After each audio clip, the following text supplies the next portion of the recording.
7 दिन में सब आश्रय तोड़ दिए, अंत में बचा एक श्याम सुंदर का आसरा। इसका मतलब क्या है? ठाकुर जी ने 7 दिन हमें इस गोवर्धन नाथ में आश्रय दिया है। इसका मतलब है ठाकुर जी इन 7 दिनों में हमारे सब सहारों को भी तोड़ेंगे, पक्का तोड़ेंगे।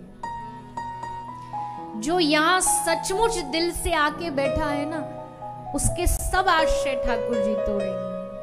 और जब सब आश्रय टूट जाते हैं तब बस उनका आसरा बचता है।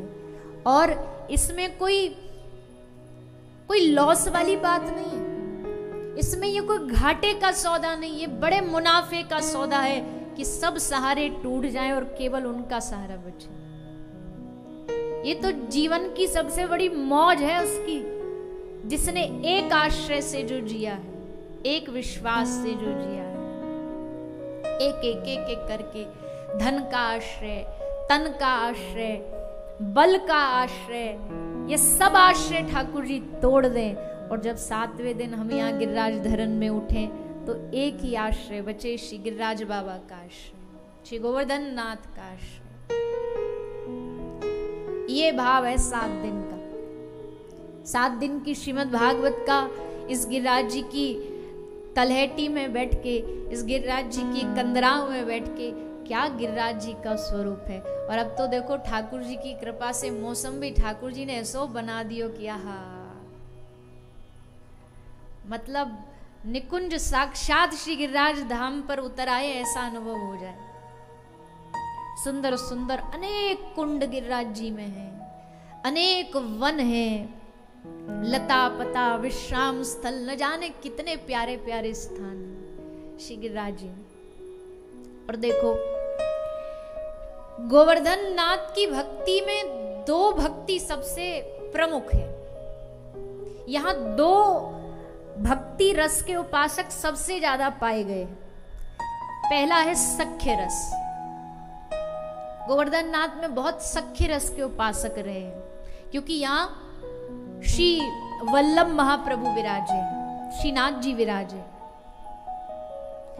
वल्लभ महाप्रभु के 8 सखा यहाँ विराजे, कुंभन दास, चतुर्बुद्ध दास, गोविंद स्वामी, शीत स्वामी, सूरदास, ये सब जितने भी 8 सखा हुए हैं श्रीनाथ जी के, उन सब ने यही गिरिराज जी की तलहटी में भजन किया।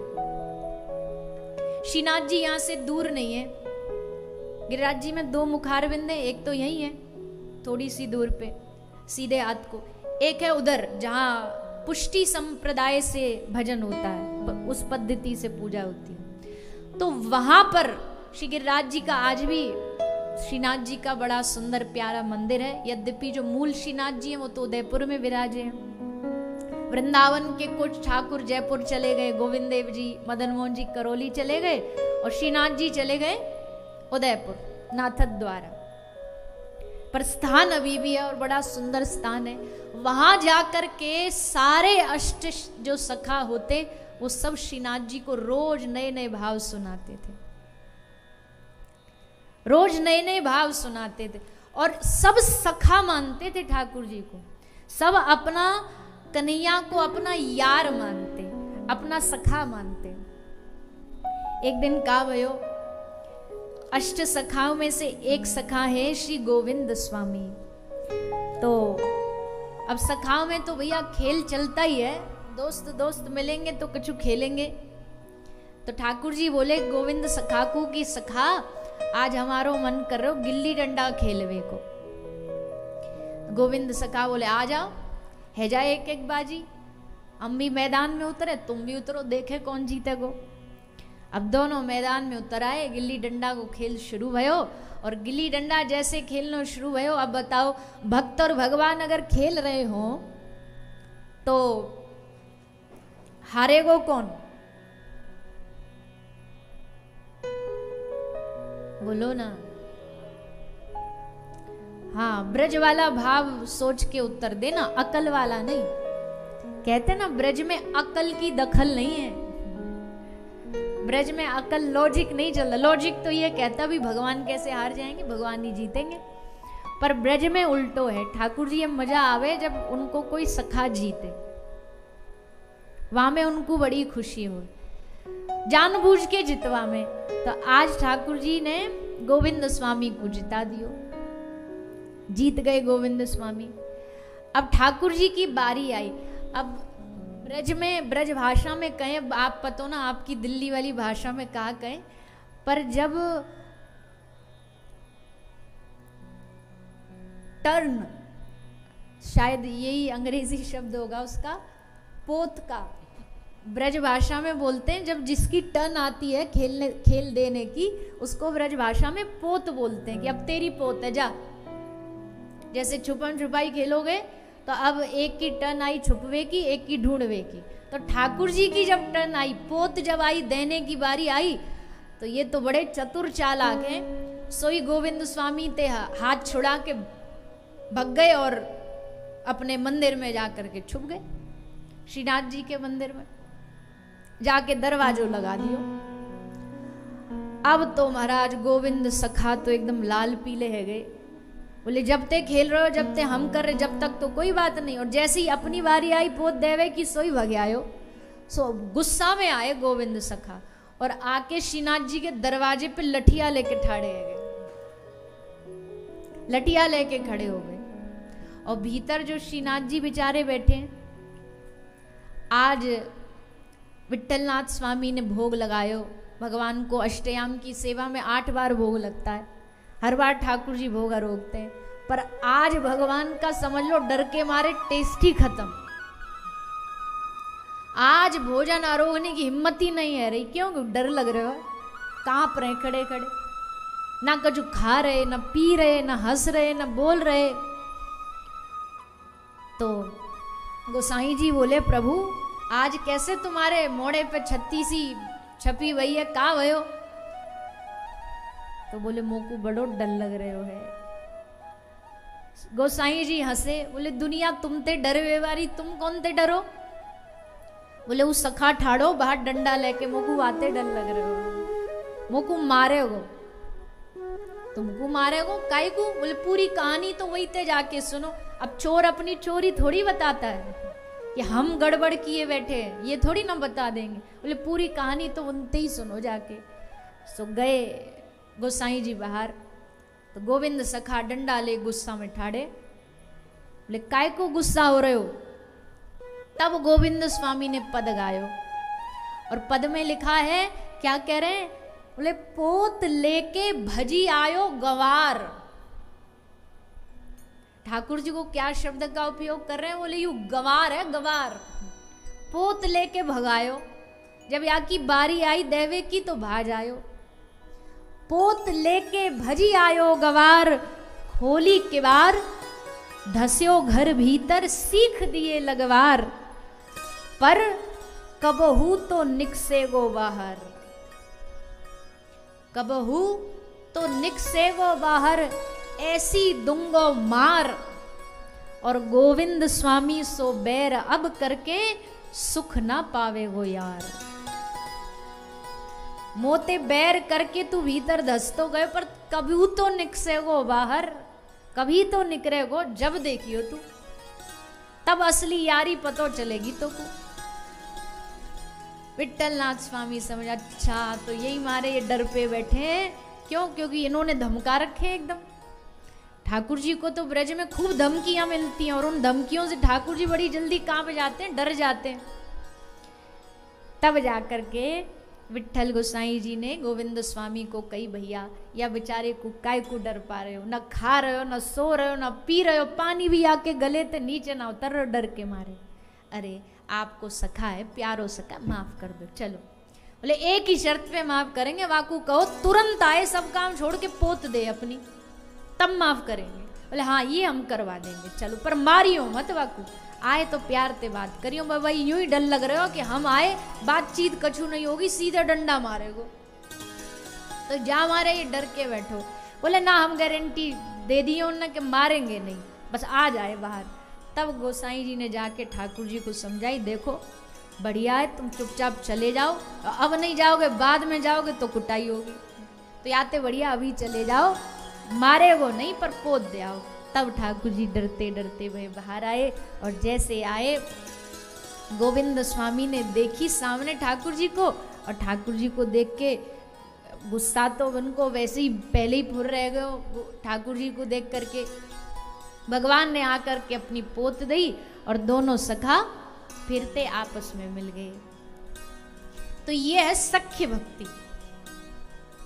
ये गोवर्धन जी में जो अष्ट सखा, ये सब सख्य प्रधान उपासक हैं। एक और भाव सुनो गोवर्धन नाथ जी का ही, गोविंद सखा का। आन्योर, ये आन्योर ही है आगे जहां श्रीनाथ जी विराजते हैं। तो आनौर में एक छोटा सा बालक रहता था, स्वपच बालक, भंगी का बालक। वो ठाकुर जी को अपना सखा मानता। तो वाकू बड़ो मन करतो कि हम जाएं और श्रीनाथ जी को एकदम गले से लगा लें, पर जाएं कैसे भैया? जाति ऐसी है कि हम तो मंदिर में घुस भी ना सके, पर श्रीनाथ जी के मंदिर में एक छोटा सा झरोका हो, खिड़की, वहां दूर झरोकाते खड़े होके वो बालक श्रीनाथ जी को निहारता रहता, रोता रहता वहां खड़ा खड़ा। और उसके मन में ये भाव आता कि वो दिन कब आएगो जब हमारो सखा बाहर आए और हमारे संग खेले। रोज रो के बुलाते ठाकुर जी को। तो एक दिन ठाकुर जी छोटे से बालक बन के खेलने चले गए उस स्वपच बालक के संग। खूब खेले, हार थक करके वापस आ रहे थे, सोई गोविंद सखा ने देख लियो, गोविंद स्वामी ने। और गोविंद स्वामी ने देख लियो कि ये तो खेल के आ रहे हो अब बालक के संग, अब आ करके मंदिर को पट खुलो। तो गोसाई विठल नाथ जी को जा करके गोविंद स्वामी ने शिकायत कर दी।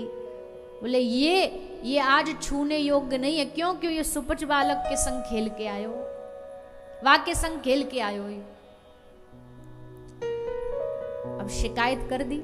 अब ठाकुर जी नाराज है गए, गोविंद सखाते हमारी शिकायत करेगो?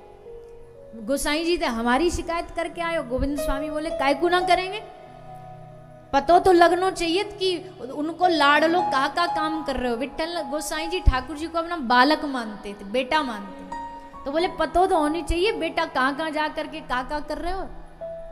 तो हमने जाके शिकायत कर दी। अब एक ही तरीका है, तुमको जाके गोविंद कुंड में नहाना पड़ेगा, अपने शरीर को शुद्ध करो तब तुम्हारी पूजा होगी। अब ठाकुर जी को पकड़ के गोविंद सखा गोविंद कुंड ले गए। अब गोविंद कुंड में बैठे ठाकुर जी कह रहे हैं जाओ नहाओ, और ठाकुर जी हाथ पकड़ के ऐसे सी कर रहे हैं। अरे ना भैया हमको बड़ी ठंड पड़ रही है, अब हमें ठंडे पानी तो कैसे नहा लेंगे हम। गोविंद सखा बोले एक काम करो, नाक बंद करो, मानसिक स्नान कराते हैं। तो ठाकुर जी ने नाक बंद करी, मानसिक स्नान करी। बोले बोलो केशवाय नमः। तो ठाकुर जी ने नाक बंद करके मानसिक कर रहे केशवाय नमः, बोलो नारायण नमः, नारायण नमः। फिर आई गोविंदाय नमः, और जैसे गोविंदाय नमः कई सोई धक्का मार दियो ठाकुर जी को, ठाकुर जी पानी में गिर पड़े।